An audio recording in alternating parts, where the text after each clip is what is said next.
এতদিন পরে এসেছো? ভালো করে করতে হবে। দাঁড়াও, বেসিনের পানি ছেড়ে দেই যাতে শব্দ বাইরে না যায়। সেদিন আলমারির পেছনে করেছি, আজকে রান্নাঘরে করব। আর একটা বিদেশি বেলুন এনেছি, এটা দিয়ে করো। আমি অতনু, থাকি দুর্গাপুরে, আমার এক বন্ধুর ফ্ল্যাটে। আমি টিউশন পড়াই এবং সঙ্গে পড়াশোনাও করি। আমার বন্ধু একটা টিউশন জোগাড় করে দিয়েছে।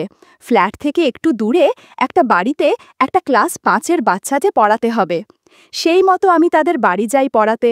আমি খুব শান্ত প্রকৃতির ছেলে, খুব একটা কথা বলি না। তাই আমি পড়াতে যাই ও পড়িয়ে চলে আসি, এইভাবেই চলতে থাকে।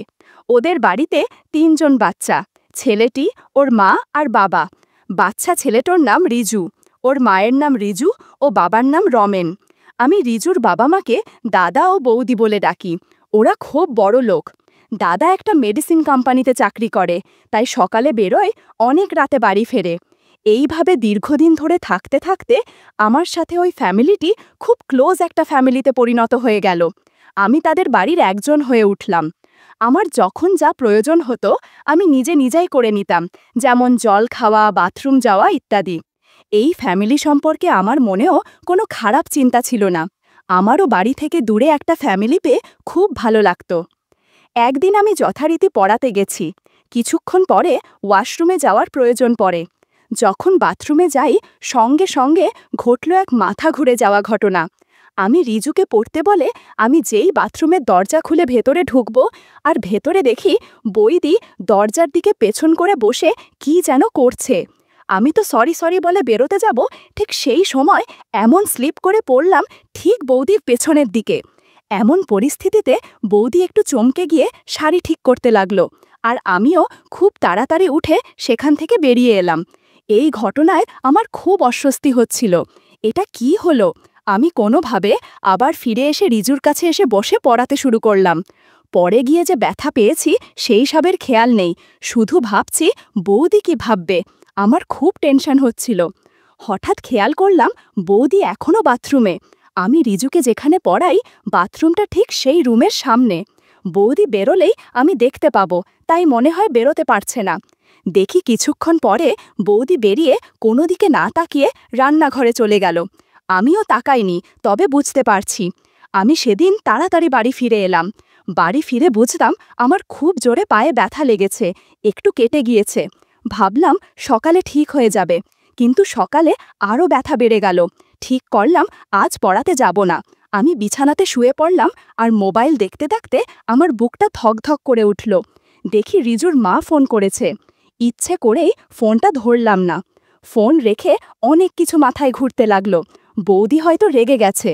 আমি তার পরের দিন পড়াতে গিয়ে স্বাভাবিকভাবেই আছি, কিন্তু মনের মধ্যে খুব লজ্জা লাগছে। কিছুক্ষণ পরে দেখলাম বৌদিও স্বাভাবিক, কিন্তু আমাকে চা দিতে এসে আমার লজ্জা আরও বাড়িয়ে দিল। চা রেখে বৌদি আস্তে করে বলল, খুব জোরে লেগেছিল নাকি? আমি বললাম, না বৌদি, আমি ব্যথার কথা বলিনি, বলেই হাসতে হাসতে চলে গেল, আর আমার মুখ পুরো লাল হয়ে গেল। খানিক পরে বৌদি এসে বলল, দেখি কোথায় ব্যথা পেয়েছ? আমি বললাম, না তেমন কিছু না, একটু কেটে গেছে, সেরে যাবে। এই বলে পাটা দেখাতেই বৌদির চোখ কপালে। ইস, এতটা লেগেছে, আর তার মধ্যে খোঁড়াতে খোঁড়াতে পড়াতে এসেছে। পায়ে অনেকটা লেগেছিল, তাই বৌদি বলল, দাঁড়াও, আমার কাছে ভালো মলম আছে, একটু দিলেই ব্যথা কমে যাবে। এই বলে ভেতর থেকে একটা মলম নিয়ে এসে আমার পায়ের কাছে বসে আমার পা টেনে ধরল, এবং খুব যত্ন করে মলম লাগাতে লাগাতে মাথা নিচু করেই আস্তে আস্তে বলতে লাগলো, খুব ব্যথা পেয়েছ? এত তাড়াহুড়ো করে বাথরুমে ঢুকলে এই রকমই হয়। আমি খুব লজ্জা পেয়ে গেছিলাম। আমি বললাম, বাথরুমের দরজাটা লাগিয়ে নিলেই হয় বৌদি। আর কিছু বলল না, কিন্তু সেদিন আমায় যাবার সময় বলে গেল, বেশ করেছি, আবার খোলা রাখবো, আর হাসতে হাসতে চলে গেল। আমি তো পুরো আকাশ থেকে পড়লাম। যাই হোক, আমি আবার রিজুকে পড়াতে শুরু করে দিলাম, কিন্তু মন বসছে না পড়াতে, শুধু মনে পড়ছে বৌদির কথাইয়া। কোনো মতে পড়াচ্ছি, কিছুক্ষণ পরে দেখি বৌদি চা দিয়ে গেল, আর বলে গেল, কাল রবিবার, কাল আসবে। আমি বললাম, কি জন্য? বৌদি বলল, সেটা বলা যাবে না, আসবে ব্যাস। আমি বললাম, আচ্ছা ঠিক আছে। আমি চিন্তায় পড়ে গেলাম। যাই হোক, বাড়ি এসে ভুলেও গেলাম কালকের যাওয়ার কথা। আজ রবিবার, সারাদিন অনেক কাজ ছিল। দুপুরে খাবার খেতে খেতে হঠাৎ মনে পড়ল রিজুদের বাড়ি যাওয়ার কথা। তাই সন্ধেবেলায় আমি ঠিক পড়াতে যাওয়ার সময় বৌদিদের বাড়িতে এলাম। এসে জানতে পারি আজ রিজুর জন্মদিন। আমি তো সঙ্গে কোনো কিছু রিজুর জন্য আনিনি। আমি বৌদিকে বললাম, আমাকে কাল বলতে পারতে, তাহলে কিছু একটা উপহার বাচ্চাটার জন্য আনতে পারতাম। তখন বৌদি বলল, ওর জন্মদিন আমরা পালন করি না, আর কাউকে নেমন্ত্রণ করি না, কারণ ওই দিন ওর দাদু মারা গিয়েছিলেন তাই। আর আজ তোমাকে ডাকার কারণ তুমি এই বাড়ির একজন হয়ে গেছো তাই। আজ ওর বাবা বাড়িতে নেই, বাইরে গেছে কোম্পানির কাজে। রিজুর খারাপ লাগবে, তাই তোমাকে ডাকলাম। আমি বললাম, ও এই ব্যাপার। বৌদি বলল, আচ্ছা তোমরা বসো, গল্প করো, আমি একটু খাবার নিয়ে আসছি বলে বৌদি চলে গেল। আমি আর রিজু গল্প করতে লাগলাম। কিছুক্ষণ পরে বৌদি এলো খাবার নিয়ে। রিজু মাকে বলল, আজ কিন্তু পড়তে বসবো না। আমি বললাম, আচ্ছা আজ পড়াবো না, আজ তুমি যা চাইবে তাই হবে।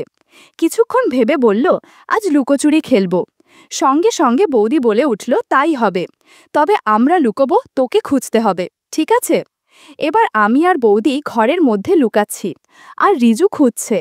আমি একটা অন্ধকার ঘরের মধ্যে আলমারির পাশে ফাঁকা জায়গায় লুকিয়ে গেলাম। কিছুক্ষণ পরে দেখি বৌদিও ওই রুমে এসে জায়গা খুঁজছে। শেষে ভালো কোনো জায়গা না পেয়ে আলমারির পাশে লুকাতে এসে দেখে আমি ওখানে দাঁড়িয়ে। কিছু না বলে আমার সামনে দাঁড়িয়ে পড়ল, আর বিছানার চাদরটা টেনে নিজেকেও আমাকে ঢাকা নিয়ে নিল। আমাকে বলল, চুপ করে দাঁড়িয়ে থাকো। এরকম অবস্থায় আমার কেমন যেন মনে হচ্ছিল। বৌদি পুরো আমার সামনে দাঁড়িয়ে আছে। আমি বুঝতে পারলাম বৌদির সেই কথা, বেশ করেছি আবার খুলে রাখব বাথরুমের দরজা। বৌদির প্রতি অন্য একটা ভালো লাগা মনের মধ্যে খেলতে শুরু করল। আজ বৌদি শুধু নাইটি পরে আছে, হালকা লাল কালারের নাইটি, বেশ সুন্দর দেখাচ্ছিল তাকে। আমিও বৌদি চুপচাপ দাঁড়িয়ে আছি, কিন্তু দুজনের মনে অনেক কিছু চলছে। একটু পর রিজু ঘরের মধ্যে ঢুকেছে, তাই দুজনে আরও সতর্ক হয়ে গেলাম। এতক্ষণ রিজু ঘরের মধ্যে খোঁজার পরেও না পেয়ে ও অন্য ঘরে চলে গেল আমাদেরকে খোঁজার জন্য। আর বৌদি সেটা বুঝে আস্তে করে আমার দিকে ঘুরে দাঁড়ালো। আমাদের আর বোঝার কিছু বাকি রইল না যে আমরা একে অপরের কাছে কি চাই। বৌদি বলল, অতনু, আজ আমাকে তুমি তোমার মতো করে ভালোবাসো। তখনই, মা, ওমা, আমি তোমাকে খুঁজে পাচ্ছি না। আমাদের যেন জ্ঞান ফিরে এলো। আমরা তাড়াতাড়ি সতর্ক হলাম। তুমি এখন বেরিও না, আগে আমি যাই, তারপর তুমি এসো বলে বৌদি বেরিয়ে গেল। আমিও একটু পরে বেরিয়ে এলাম, এসে সোফায় বসে পড়লাম। বৌদি রান্নাঘরে চলে গেল, আর আমাদের বলল, রিজু তোরা দোতলায় যা, আমি কফি নিয়ে আসছি। আমরা ওপরে চলে গেলাম। কিছুক্ষণ পরে বৌদি এলো, আমাদের কফি দিল, নিজেও নিল, কিন্তু আমার দিকে তাকিয়ে কথা বলছে না, খুব লজ্জায় মাথা নিচু করে খালি হাসছে। কফি শেষ করে আমি বললাম, আসি বৌদি, আজ রিজু টাটা, কাল আসবো পড়ার সময়, কেমন? এই বলে আমি উঠতে যাব, তখনই পাশের বাড়ির একটা বাচ্চা বিল্টু এলো। ওরা দুজন একই স্কুলের একই পাড়ার বন্ধু। বিল্টু বলল, আন্টি, আমরা গেম খেলব।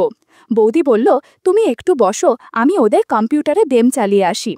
আমি সোফায় বসে ভাবছি, আজ কি হলো জীবনে, আজ যেন বৌদিকে অনেকটা ভালোবেসে ফেলেছি। একটু মজা করা যাক। আমি আমার বাইরে রাখা জুতোগুলো সরিয়ে দিয়ে আগের রুমে আলমারির পাশে লুকিয়ে পড়লাম, দেখি কি হয়। কিছুক্ষণ পরে বৌদির আওয়াজ দোতলা থেকে নেমে এসে বলল, তোমাকে অনেকক্ষণ অপেক্ষা করা, বলে চুপ হয়ে গেল। দেখলো আমি নেই, চলে গেছি ওখান থেকে। উনি বাইরে দৌড়ে গেল। এবার ঘরে এসে চুপচাপ সোফায় বসল, একদম চুপ। পুরো ঘরটার যেন মন চুরমার হয়ে গেল। আর আমি চুপ করে আলমারির পাশে দেখছি কি করে। আমি শুনতে পেলাম কিছু একটা কাজ করছে, হয়তো ঘর গোছাচ্ছে। খাবারের প্লেটের আওয়াজ আসছে। একটু পরে বুঝতে পারলাম যে রান্নাঘরে চলে গেল।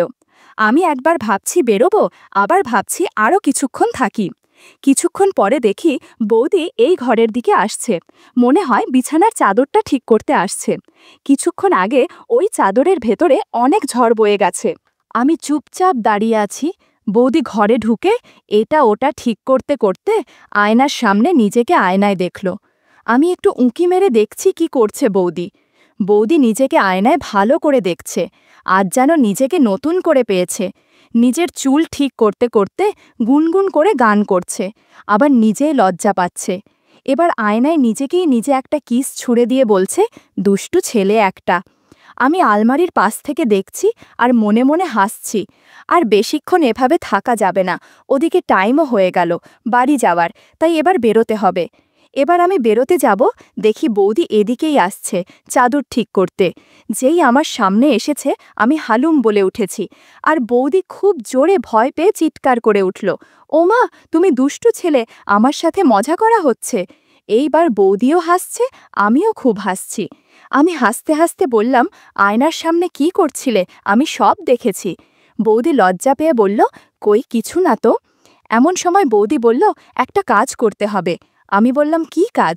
বৌদি একটা বদেশি বেলুন এনে আমাকে দিল আর বলল, এটা দিয়ে কাজ করতে হবে। বন্ধুরা, তোমরা নিশ্চয়ই বুঝতে পেরেছ কিসের কথা বলছি। বৌদি বলল, তোমার দাদা এখন আর কিছুই পারে না, ওকে দিয়ে কিছুই হয় না। আমি এবার আসল ব্যাপারটা বুঝতে পারলাম। বৌদিকে বললাম, ঠিক আছে, আমি দাদার হয়ে সব কাজ করে দিব। একটু পর আমরা কাজ শুরু করলাম। বন্ধুরা, ইউটিউবের কড়া নিয়মের কারণে এসব ঘটনা সরাসরি বলা যাচ্ছে না। তোমরা কমেন্টে দেয়া লিঙ্ক থেকে আমার ওয়েবসাইট ভিজিট করো, সেখানে একদম মনের মতো গল্প দেয়া আছে, যেগুলো ইউটিউবে পাওয়া যায় না।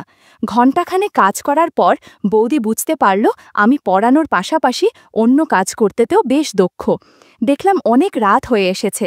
বৌদি বলল, আজ রাতে এখানেই থেকে যাও না প্লিজ, কাল সকালে বাড়ি যাবে, আজ তোমার দাদা বাড়ি আসবে না। আমি বললাম, আমারও ইচ্ছে করেছে থাকতে, কিন্তু কাল সকালে আমার কলকাতায় একটা ইন্টারভিউ আছে, আমাকে অনেক সকালে ঘুম থেকে উঠে যেতে হবে। আর তাছাড়া আজ সারা সন্ধ্যায় যা হলো আমি সমস্ত পড়াশোনা ভুলে গেছি, তোমাকে ছাড়া আমার আর কিছুই মনে পড়বে না। বৌদি বলল, মশকরা ছেলে বলো কবে আসবে কলকাতা থেকে। পরশুদিন সন্ধ্যায় বলে চলে এলাম। পরের দিন তাড়াতাড়ি রেডি হয়ে বেরিয়ে পড়লাম। বৌদিদের রাস্তা দিয়ে যাওয়ার সময় দেখি বৌদি বেলকনিতে দাঁড়িয়ে আছে। আমি একবার তাকিয়ে সোজা চলে গেলাম, আর ফিরে তাকালাম না। সারা দিন ইন্টারভিউয়ের চাপ, ইন্টারভিউ হলো, রাতে আবার ট্রেন ধরে দুর্গাপুরে নেবে ভাবলাম। সারাদিন বৌদি একবারও ফোন করেনি, মনটা একটু খারাপ হয়ে গেল।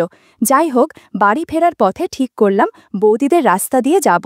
তাই সোজা বাড়ি এসে হাত মুখ ধুয়ে শুয়ে শুয়ে ভাবছি চাকরিটা যেন ঠাকুর ঠাকুর করে পেয়ে যাই। কিছুক্ষণ পরে ঘুমিয়ে যাই। সকালে মোবাইলের রিংয়ে ঘুম ভাঙল। ফোনটা একটু দূরে ছিল, ভাবলাম বৌদি ফোন করেছে। দৌড়ে গিয়ে ফোনটা ধরে দেখি বাড়ি থাকে ফোন। যাই হোক, তাদের সঙ্গে কথা বললাম। তারপর বাথরুমে গিয়ে স্নান করতে করতে খুব রাগ হলো, বৌদি একবারও ফোন করল না, আমিও ফোন করব না। সারা দিন কাজে কাজে কেটে গেল। বিকেলে রিজুকে পড়াতে যাব, একটা প্যান্ট আর একটা টি শার্ট পরে বেরিয়ে গেলাম। রিজুদের বাড়ির দরজা খুলে ভেতরে ঢুকতেই রিজুকে ডাক দিলাম। ও এসে পড়তে বসল, কিন্তু বৌদির কোনো দেখা নেই। আমি পড়াচ্ছি আর ভাবছি, কি হলো, গত পরশু এত কিছুর পরে বৌদি কি সব ভুলে গেল নাকি অন্য কিছু। আমার পড়ানো হয়ে গেল, রিজু দোতলায় চলে গেল, আর তক্ষুনি বৌদি এলো, যেন অনেকক্ষণ অপেক্ষা পড়েছিল। এসেই আমার হাত ধরে টানতে টানতে আমাকে রান্নাঘরে নিয়ে গেল। বলল, কয়েকদিন তো ছিলে না, এই কদিন একা কাজ করতে হয়েছে, রিজুর বাবাও বাড়িতে নেই, আজকে আবার আমাকে কাজে সাহায্য করতে হবে। আমি বললাম, ঠিক আছে বৌদি, আমি সব কাজে সাহায্য করব। বৌদি বলল, আর হ্যাঁ, সেদিন চুল অনেক বড় ছিল বলে ভালোভাবে কাজ করতে পারিনি, তুমি আজ আসবে বলে চুল কেটে একদম ফিট হয়েছি, একটা ক্রিমও ব্যবহার করেছি, কাজ করার সময় সুবিধে হবে। এরপর বৌদি বেসিনের পানি একটু বেশি করে ছেড়ে রেখে দিল, যাতে রিজু বুঝতে না পারে এখানে কি হচ্ছে। এরপর আমরা কাজ করতে শুরু করলাম। ইন্টারভিউয়ে যাওয়ার পর থেকে বৌদির অনেক কাজ জমে আছে, সব কাজ একে এক শেষ করে দিয়েছিল।